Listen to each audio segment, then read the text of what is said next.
जिस तरीके से महाभारत में अर्जुन को सिर्फ मछली की आंख दिखाई दे रही थी, उसी तरीके से इस वक्त मुझे सिर्फ जातीय जनगणना दिखाई दे रही है। जी हाँ, ये हम नहीं कह रहे, ये संसद में खड़े राहुल गांधी ने, कांग्रेस के राहुल गांधी, वायनाड के सांसद राहुल गांधी ने भाजपा को दो टूक में ये बात कही है। ये वीडियो देखिए, फिर बताएंगे कि आखिर संसद में अनुराग ठाकुर वर्सेस राहुल गांधी पर इतना हंगामा क्यों बरपा है।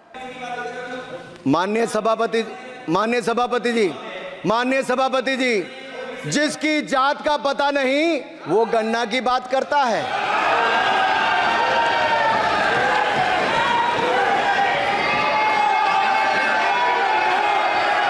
जिसकी जात का पता नहीं वो गन्ना की बात करता है। देखिए, जितना मेरा आप लोग इंसल्ट करना चाहते हैं आप खुशी से करिए, आप रोज करिए, मगर एक बात मत भूलिए, जाति जनगणना को हम यहां पास करके दिखाएंगे। धन्यवाद। जितना इंसल्ट करना करिए। अरे तो अपनी जाति भी दिखनी पड़ेगी उसमें। आप चुप रहे। श्री अनुराग ठाकुर जी, जिस तरह से महाभारत में अर्जुन का ध्यान सिर्फ मछली की आंख पे था, उस तरीके से इस वक्त मेरा ध्यान सिर्फ जातीय जनगणना में है। जी हाँ, ये हम नहीं कह रहे, ये बोल हैं सांसद राहुल गांधी के। जी हाँ, संसद में खड़े होकर के राहुल गांधी ने भाजपा से दो टूक बात की। उन्होंने कहा कि जातीय जनगणना होना जरूरी है और आखिर भाजपा बताए कि क्यों भाजपा जातीय जनगणना नहीं करवाना चाहती।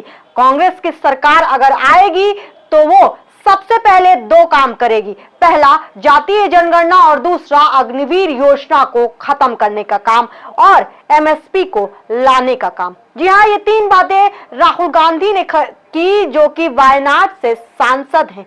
इसके साथ ही भाजपा का भी काउंटर नजर आया। जी हाँ, भाजपा के अनुराग ठाकुर, जो कि हिमाचल से बिलोंग करते हैं, उन्होंने कहा कि जातीय जनगणना जैसी स्थिति कभी भी भाजपा के खेमे में नहीं हो सकती है, इसलिए क्योंकि हम सर्व समाज की बात करते हैं, हम सबके साथ और सबके विकास की विचारधारा पर चलते हैं और अगर चाहते हैं वो कि राजनीति में जातीय जनगणना हो तो पहले अपनी जाति बताएं, क्योंकि अगर लिस्ट निकलेगी तो फिर जातियों के नाम राजनेताओं को भी बताने होंगे और अगर राहुल गांधी चाहते हैं कि जातीय जनगणना हो तो पहले अपनी जाति बताएं। इस पर राहुल गांधी विफल पड़े। उन्होंने कहा कि आपने मुझसे इस तरीके के सवाल कैसे पूछे, आपने मुझे गाली देने का काम किया है। संसद में खड़े होकर के राहुल गांधी ने अनुराग ठाकुर से इस तरीके की बात की और तू मैं शुरू हो गई।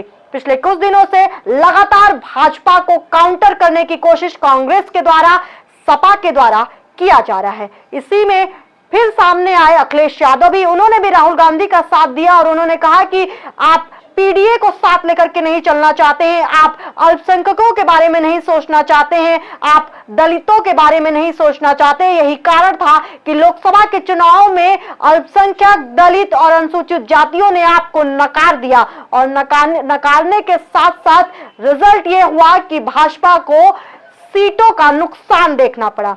राहुल गांधी ने साफ तौर पर कहा कि जातीय जनगणना इस वक्त जरूरी है हिंदुस्तान में, ताकि जो जनगणना हो उससे पता चले कि किन जातियों को ज्यादा जरूरत है डेवलपमेंट की।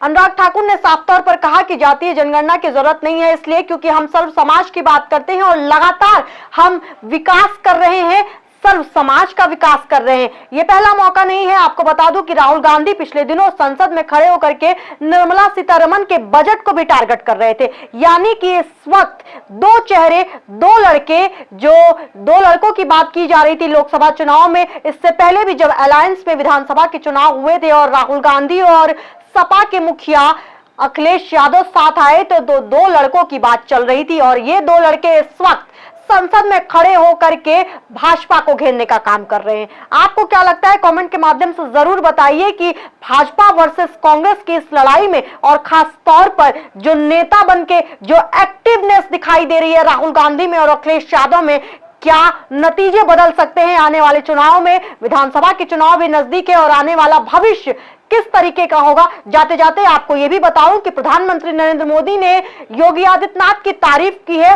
इसका यह भी कहीं ना कहीं मतलब निकाला जा रहा है। राजनीतिक विश्लेषक ये कहते हैं कि ये चेहरा अब मुख्यमंत्री के तौर पर नहीं बल्कि आगे प्रधानमंत्री के तौर पर भी भाजपा कहीं ना कहीं योगी आदित्यनाथ को देखती नजर आ रही है। इसीलिए शायद प्रधानमंत्री नरेंद्र मोदी ने अपना कंधा योगी आदित्यनाथ के कंधे पर रखा है। आप बताइए कमेंट के माध्यम से क्या हो सकता है, क्या होने वाला है, और दो लड़कों के बारे में जरूर बताइएगा। क्या भविष्य में कुछ बदलना चाहिए? क्या जातीय जनगणना होनी चाहिए? क्या एमएसपी लागू होनी चाहिए? क्या अग्निवीर योजना खत्म होनी चाहिए? दीदी ने फिर से मीठा बनाया है, अब क्या हुआ? प्रमोशन और बोनस दोनों कुछ से बोनस संभाल के रखना, प्रॉपर्टी में इन्वेस्ट करना। बेटा एफडी में इन्वेस्ट कर। इन्वेस्टमेंट कर दी, किस पे? खुद पे। अरे वाह बेटा, बेस्ट इन्वेस्टमेंट है ये, बेस्ट इन्वेस्टमेंट। Thank you. सच्चा प्यार सच में अनोखा होता है, कभी खुद से भी करके देखो। डायमंड कलेक्शन बाय एशपुरा, जश्न सच्चाई का।